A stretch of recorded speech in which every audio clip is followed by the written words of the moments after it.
Hi everyone, welcome back to the Ministry of Guitar. And today I have a treat for you. Um, this is going to be my video on the evolution of the PRS Custom 24.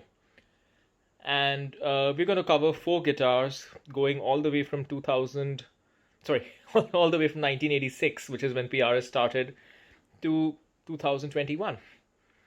And these cover different decades of the Custom 24. And we're going to see kind of how they've evolved over time. And what, in my opinion, is the ultimate modern iteration of the Custom 24.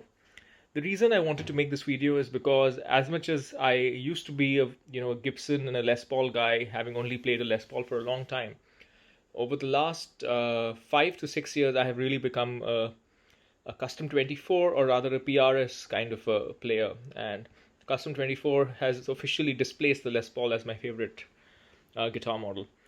Alright, so we're going to start off with the first guitar, which is this beautiful 1986 Custom 24 in Faded Blue.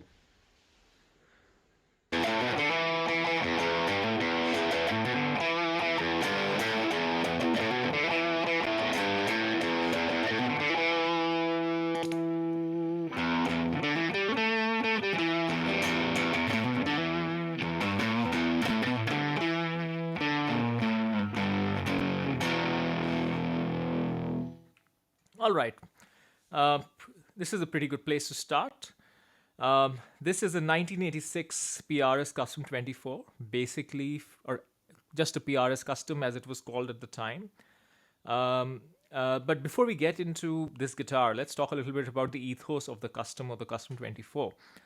And we're going to see how that ethos translates across time as we go from 1986 to 2021, my lifetime, essentially. The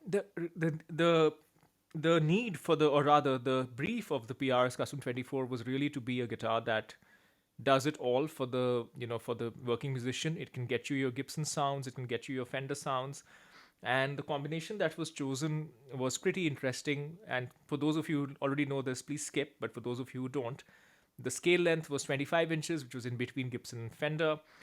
It has some very Gibson-like features, some very Fender-like features. It has a frame maple top, mahogany body, very Gibson set neck, very Gibson Les Paul. Look at how beautiful the back of this guitar is. Look at also the neck. It has been played a little bit, but not too much, which is nice. Then what else? But it has a tremolo, quite a bit. It's a 6-screw tremolo, but still it's quite a bit like a Fender tremolo, just improved. And the sounds that it has, it's not just just three sounds like a Gibson. It has 5-way rotatory blade, including in between sounds. So again, gets you some of those Fender tones. Again, some very Gibson-like appointments, Brazilian rosewood fretboard. Yeah. So initial thoughts, right? One thing that is very, very funny, or not funny, but sorry, funny is just the wrong word, but just amazing, is that this feels like a PRS. And when I say that, because I am used to modern PRSs, it feels pretty similar. It does not feel alien. So it just kind of shows you how the DNA of the Custom 24 has stayed constant throughout the years.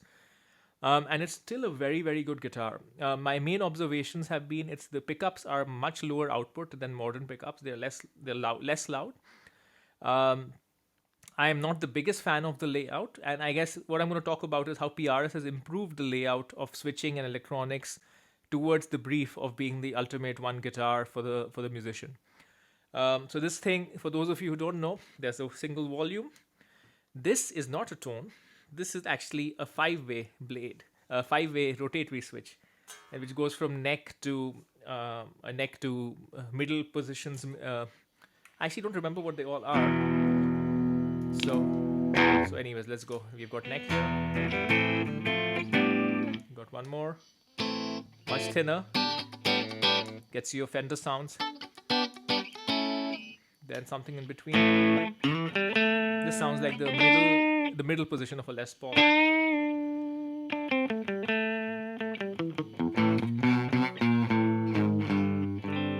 One more.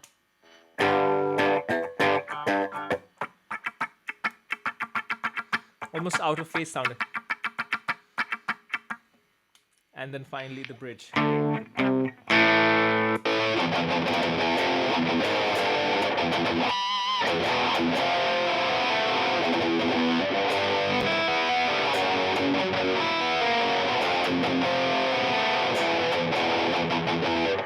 So what's impressive is it's pretty pretty clear through gain. So these are pretty good pickups. Maybe it's just old guitars. I don't know. So for those of you who are probably waiting for me to answer this, what color is this guitar? The yellow lighting in my room may be misleading you to make it look a bit green. This is actually a faded whale blue. And it's faded to this beautiful, natural, slightly bluish color, which looks green. What is amazing about this guitar is you may not, and this is the kind of thing which does not translate well to photography, but this has just an outstanding top, and it's so three-dimensional. Even though the flame doesn't look like it's a lot, but it's super three-dimensional. So even this piece of Brazilian rosewood is quite a nice piece. I have, of course, more modern Brazilian rosewood guitars. And the birds, they are the birds. They are slightly different in design compared to a modern one. But the difference is subtle. It would only really be noticed by a person like me, who has, 20 other PRSs to compare it with. I don't know if you can really tell. And of course, the Paul Reed Smith logo is much smaller, which is a giveaway. The tuners are different. These are winged tuners. So that's another giveaway. So as a first attempt at trying to bridge that gap, I think they've nailed it already. And what you will see are the differences are more optimizations across the same formula, but the basic formula, the scale length, the pickup combination, the tremolo together with, a very playable neck, a word on the neck, right? So this is what's a regular pattern. So it is what the pattern was. Sorry, pattern is the wrong word. It's going to turn it into a pun. This is what the neck profile used to be when they started. And now they have converted this neck profile into what's called a pattern regular, which was also called regular. So the next guitar I'm going to show you is a regular one. So out of all the guitars that I'm playing, 3 of them have either a regular neck, which is this, original regular, pattern regular, and they all are very similar. So I can affirm to you that when PRS is saying, okay, the regular neck goes back to those guitars, it is very, very similar. So they are fairly accurate in terms of what they're saying. So story of this guitar, I got it from France.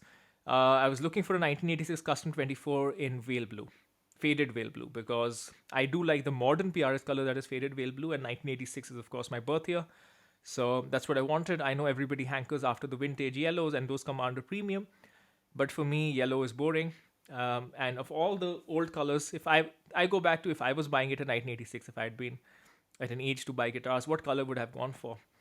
I would have gone for that Whale Blue most likely, or maybe, no, I would have gone for Whale Blue.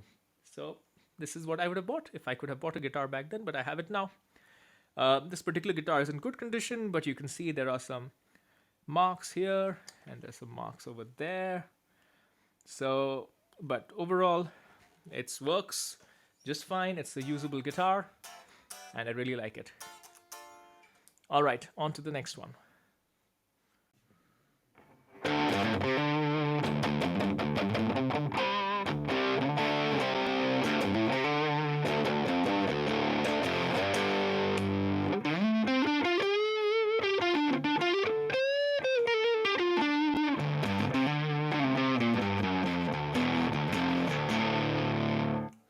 All right, so by the way, if you're doing a sound comparison, this one is tuned in D. So apologies for that. So this guitar is actually a 2008 a Custom 24. It's a private stock Custom 24. But I'm going to use this as an amalgamation of 90s and 2000s Custom 24s for a few reasons. Number one, the specs in terms of which tuners you have on it, and some other choices which we'll get into in a second are reasonably consistent with that period, and the pickups as well. So some of the changes that happened to the Custom 24, so the neck profile on this is identical. It's like a regular, harking back to the original. But some of the changes that happened were in terms of the electronics. So these are what is called a vintage bass and a HFS, which is hot, fat, and screaming. The eagle-eyed amongst you will notice actually the shape of this is not consistent for a 2008, and there's a good reason for that. So these are vintage bass and HFS pickups, but these are the ones with the square bobbin. So these are post 2012 pickups. This guitar was bought by me from in Japan, and the previous owner, a musician in Japan, had switched over the pickups to. He had made a couple of changes. He had switched over the pickups from the round bobbin regular to the same thing in square bobbins. This thing also came originally with a 5-way rotatory switch, just like the other one, but he got it swapped over to a McCarthy style 3-way switch with a coil split. So those are the changes made to it. Yes, he modified a private stock, which is why I was able to get this at a very good price when I bought it. So immediately you can tell that it's a brother or more like a son or whatever you want to call it to the other guitar. It is so similar, perfectly weighted. This similarly has a very beautiful maple top, mahogany body, but it has improvements. The improvements are the tremolo is an improved one. It's a phase 2. Difference between phase 1 and phase 2 I don't recall, but they are very similar. This operates a bit better, which I guess is the improvement. This also has phase 2 locking tuners. No longer do you have those wings on the top. You have something very similar to what you see on PRS today. The only difference, so you'll see, is these are closed back, the locking tuners. So if you see PRSs today, the phase 3, which I'll show you with the next guitar, those are open back tuners. But otherwise, very similar, almost identical in operation, just an aesthetic thing. This particular one has an ebony fretboard. This also has this wonderful spec. And I'm going to move this glass of water out. It's been bothering me for a while. It has outline birds, which in my opinion are some of the most gorgeous things that you can get on a PRS. So that's the other thing. And of course, this thing has a top, and this thing has something that PRS started doing in the 2000s, which continued today, and so many other manufacturers have copied. These beautiful stained flame maple necks. So this is an improvement. It's an aesthetic improvement compared to the plain mahogany on the other one. I think it's an improvement. Of course, some people prefer plain. But this is already giving you, even though this is now a 14-year-old guitar, it's already giving you an ethos of a modern PRS. One thing that I have done to make it look like it came out of the factory yesterday is I have swapped over the speed knobs with the lampshades, which is standard for PRS. So that's why this guitar doesn't look like it's a 14-year-old PRS. It looks like a modern PRS. It also helps that it has a veneer. So if you looked at the original one, what did the original one have? Original one also had a veneer, I guess. So I think in the middle, PRS had like this not very good exposed mahogany kind of a look for the top, but this soon in the mid 2010s they started putting a veneer matching the fretboard. So this has an ebony veneer on top, and so yeah. So let's a word on this guitar. What do I like about it? What do I not like about it? This guitar's pickups are very different from today's PRSs. The neck pickup is very, very warm, deliberately so. I think it's to compensate for having 24 frets. So you get that beautiful Les Paul sound.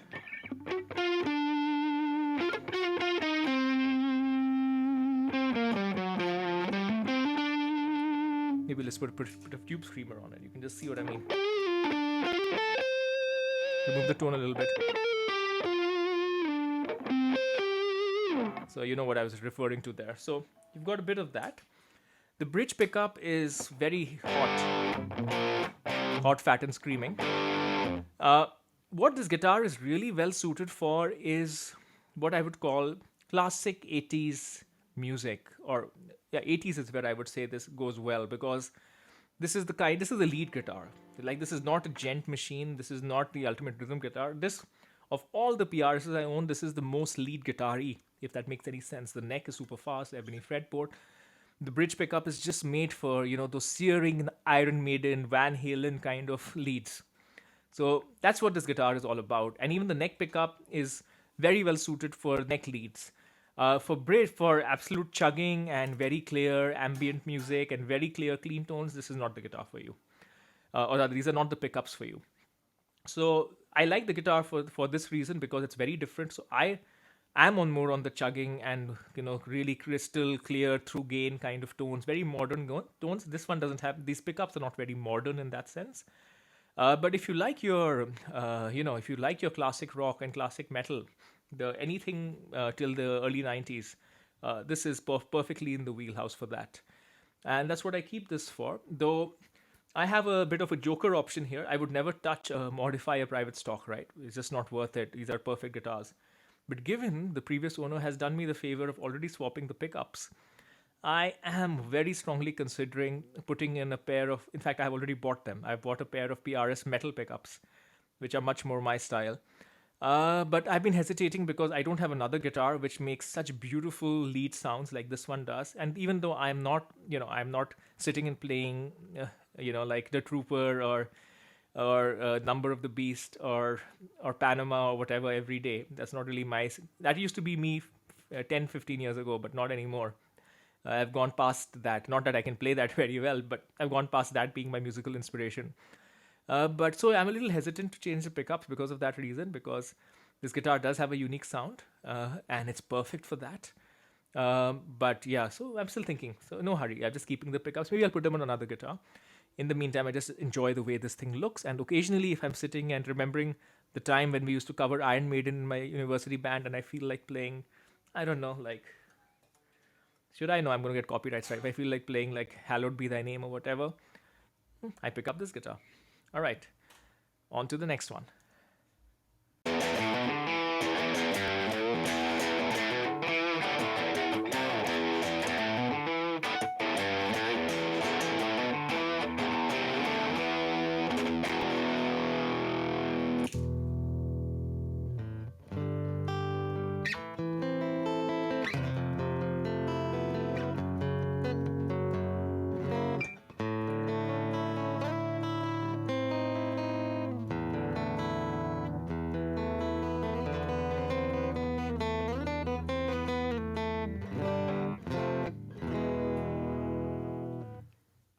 All right, so this we have jumped all the way to the modern era. This is actually a guitar I just got less than a month ago. This is a 2021 Custom 24 Piezo, and I picked this model for this shootout. Though I have other Custom 24, so I did think about which guitars to put in the shootout. So the initial thought I had for this video is I'm going to show all the variations that the Custom 24 morphed into. So that's going to be my next video. What has the Custom 24 created? It morphed into a C24, a 7-string, an 8-string, and whatnot. But for this video, I'm going to keep it more to the original ethos of the Custom 24, which is the one guitar to serve the musician's needs.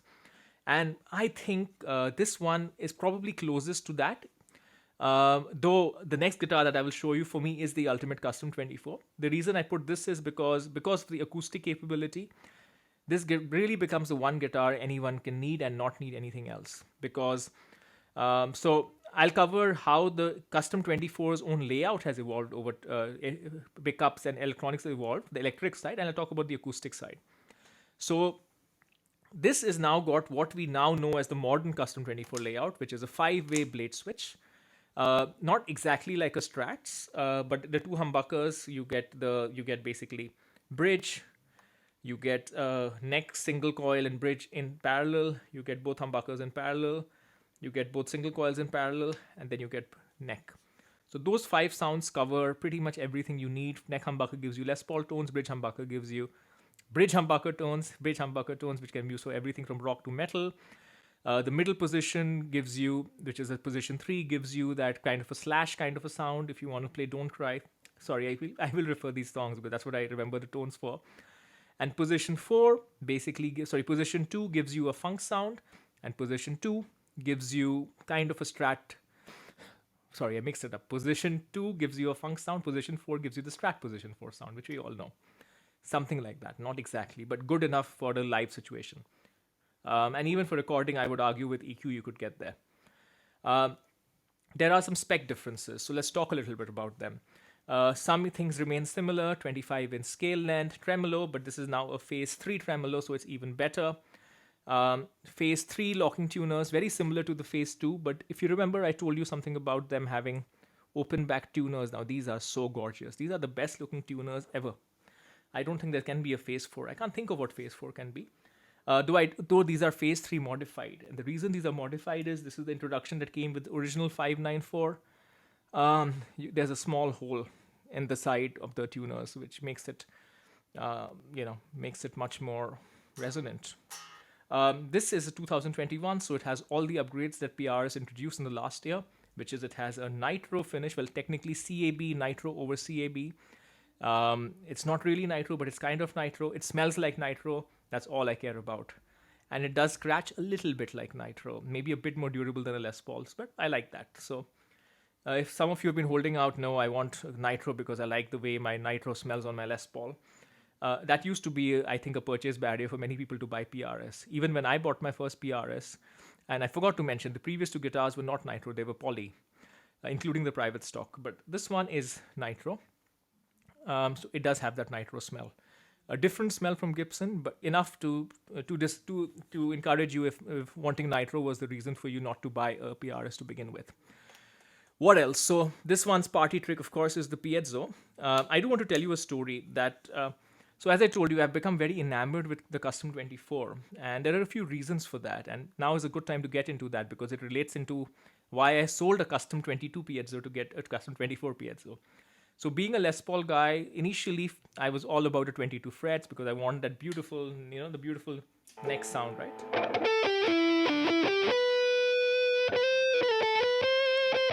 The woman tone, I'm a big Cream fan, so I've always, and a big Slash fan from a lead guitar standpoint, so always been a big fan of the woman tone. Since then, since my early days and since getting a little bit into guitars and pedals and stuff, I've discovered a few things. One is you can easily make a tone fat. And you can always roll off the tone knob a little bit and you get a beautiful woman tone. What you cannot really do, and the advantage, so, the reason I wanted a 22 fret guitar was always because the neck pickup is closer, so you get a sweeter tone. But you can actually get that through tone knob and pedals. That's what I've realized. I've been A-Bing it versus Les Pauls and all. You can get it. Absolutely can. And I mean, the reason I was a Les Paul guy was for that tone, so I'm not taking any shortcuts here. What the advantage of a 24 fret guitar is that you can play all the notes so easily. You don't have to play the 24th fret. And I really learned this when I was trying to learn a crazy John Petrucci solo from the song Barstool Warrior, one of the most soulful John Petrucci solos, but it has a crazy run which goes like, it just goes all the way to 22 and back. On a 22 fret guitar, it's almost impossible to play. On a 24 fret guitar, I can play it virtually, almost. So ever since I learned that solo, and then I was realizing, I can actually get the tone that I want from 24 frets. So that was the reason I literally converted to the Custom 24 overnight. And I had a Custom 22 Piezo, which comes back to the story. So I sold a Custom 22 Piezo to a guy who was getting it for his son. And this was his logic. And this is precisely the story that PRS would like to hear. They were not particularly well off, so he wanted to buy one really good guitar for his son that could go on for a lifetime and would serve all his needs without modification and could do both acoustic and electric gigs. And that was a Custom 22 Piezo. I mean, the 24 and 22 fret is more of a playing difference if you feel the need, but Custom 22 Piezo does the same thing. So he bought the guitar from me, right? And the son only had one other guitar, an old 50-year-old acoustic, some off-brand, but it was a grandfather's guitar that the son was now playing. And now the father got him a Custom 22 Piezo, and quite frankly, that's all the guitar he will ever need. Everything behind me is just a hobby and a toy. This guitar, if you were to tell me tomorrow, okay, that's it, one guitar. Well, I am a 7-string player, so that's a different story, but for a 6-string player, this is it. You don't need anything else. Pedals, EQ will get you any tone you want out of this guitar. But what you can't fake really well is an acoustic tone, so you do need an acoustic if you want to play acoustic gigs. And this guitar can play anything, and it is super comfortable. It's like not playing anything at all. So this is why, in my mind, as an instrument, not as an electric guitar, but as a guitar, this is the ultimate Custom 24, and this is what the Custom 24 has evolved into. But if you want to ask me what is the ultimate electric Custom 24, which is what a Custom 24 is, because the Custom 24 was never about playing acoustic as well. But you could argue that some of it is in the philosophy. But if you ask me what is the ultimate Custom 24, the ultimate evolution, that guitar that can really, it can properly, and now it's, the 1986 Custom 24 can sort of sound like a Fender, sort of sound like a Gibson, maybe not. The next guitar I'm going to show you, which is, as I've said before on this channel, the best guitar in this collection. It better be also because of other reasons, but that is the ultimate Custom 24, and I'm going to show that to you in a second.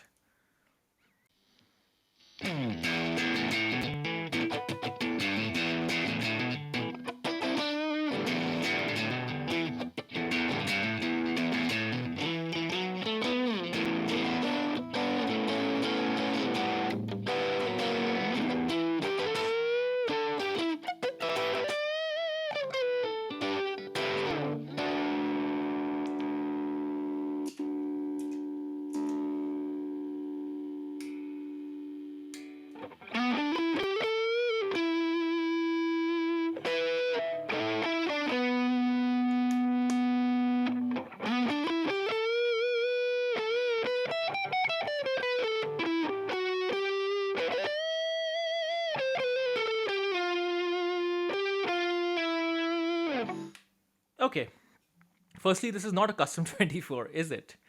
Well, it depends on your point of view. So, what this is to my knowledge, the one and only 24 fret modern Eagle 5 in the world. And this one is a very unique one beyond the 24 frets. I'm just going to talk specs here. I'll even talk a little bit about the story about this guitar, which is also great. And of course, look at the way it looks. But the specs of this guitar is it has a ash body and ash neck. And for me, that has kind of made this into the ultimate custom 24, and I'll tell you why.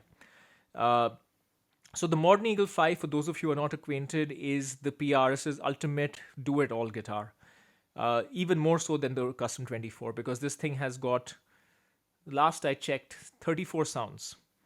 It has essentially 17 sounds through the pickup combinations, which I won't get into, but basically anything you can imagine, split altogether, and very easy way to access them. And then it has got two different settings for the pots. So you can get a humbucker pot, which is a bit brighter pot because humbuckers are darker, and you can get a single coil pot, which is a bit darker because single coils are brighter. So 34 sounds. Now, the nuance of this particular guitar and why, as I was thinking about it, what is the ultimate custom 24? It is this, because the body woods make it very, very stratty because it's all ash, maple fretboard, by the way, because you're wondering what this is. This is quilted maple. It's really a thing of beauty. In fact, this is one guitar where filters and contrast and everything are useless because it is already contrasted and out to the max. This is literally no filter, nothing. It looks like you've raised the contrast and shadows up to like 100,000, but no, this is how the guitar looks. But sorry, back to the wood. Because it's made out of ash, it's a very, very bright, super bright guitar actually. You're just shocking how bright this guitar is. And that kind of makes it very Fendery, because typically, even though the PRS in the position 4 is supposed to sound like a Strat, they never do perfectly. You can get there with EQ. But this generally has that thin kind of single coil sound. And I'm not a player in that particular style, but just the response of the neck, even though I am not the kind with a loose right hand, it just kind of makes you want to just do all that kind of shit all day long. So this thing sounds like a Fender Strat. I know it has 24 frets, 25 in scale length, and these things do make differences. But if I'm thinking about my Strat benchmark, and when I try to play like a fat Strat tone, through a very clean amp but into a fuzz and a delay, we all know what that is. That's the David Gilmour tone. This is the closest thing that has gotten to it. So I was comparing it to my Strat, and this sounded more like David Gilmour sound than the Strat itself. So that's something. At the same time, because it's a humbucker, it has the single coil pots, so you can make it darker pots. You can put it into neck humbucker. You can roll off the tone a little bit, put it into neck tone. So from going from that perfect, very thin Strat sound, you suddenly have the very, very fat Les Paul sound. And you can do Gary Moore. You can go from, though Gary Moore did use a Strat as well, so remember that. And sometimes you can't tell which one he's playing. But what's another good example? You can do Cream. You can do White Room or Sunshine of Your Love and all. It's super sweet. So for that reason, this is the ultimate evolution of the Custom 24, because one guitar that can sound like a Fender and sound like a Gibson, I would say this does a much better job than the 1986. It's not a core model in the PRS lineup, though, if you ask me, it should be. Because unlike some other guitars that have a lot of combinations, this one is super intuitive. So how this works is you've got a 5-way blade, which is identical to the one on a regular Custom 24. The difference is that this basically works like a Strat, so bridge pickup, middle and bridge, just a single coil, neck and single coil, and neck and middle and neck. So similar to a Strat, you would say, but you can individually split each of these humbuckers. So that makes it very flexible. Those are 8 sounds already. Then what you can do is you can raise this thing, and this activates the all 3 pickups kind of, I'm trying to remember exactly what it does, but basically you can get the sound. Suppose you are on the either the neck or the bridge, you can get these two humbuckers in parallel like you would to get that middle sound, like a slash sound or whatever. So this does everything. It's 24 frets. It's the same shape. I mean, all PRSs are the same shape practically. But yeah, it has the same tremolo. It has everything. This is the ultimate Custom 24. All this is missing is a piezo. Now, if this guitar had a piezo, I'd be done. So yeah, so hope you enjoyed this. You know, what has struck out for me beyond the individual guitars is how much of the ethos has remained. And let me just give me a second. I'll just show you something. So I'm now officially holding more dollars in my hands than I want to. But yeah, so it's very interesting how this 1986 guitar and this 2021 guitar are so similar.